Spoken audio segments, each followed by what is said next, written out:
Welcome to Learn English Stories, where simple stories make English click.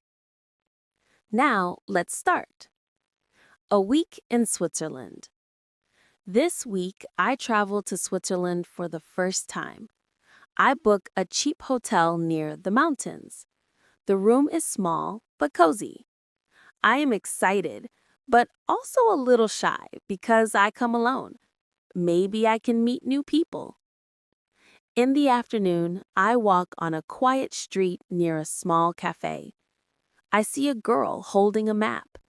She looks nervous. I smile and say, "Hi, do you need help?" She looks surprised, but smiles back. Her name is Emma. She's from Denmark, traveling alone too. We talk and walk together. We stop at a cafe, buy drinks, and share travel stories. Her voice is soft and her smile is sweet. Later, we go to a viewpoint in the mountains. The air is cold, but it feels nice. We take photos and laugh. Maybe this is a perfect day. She says, "Thanks, I feel happy today." I say, "Me too." We exchange phone numbers. Maybe tomorrow we explore more together.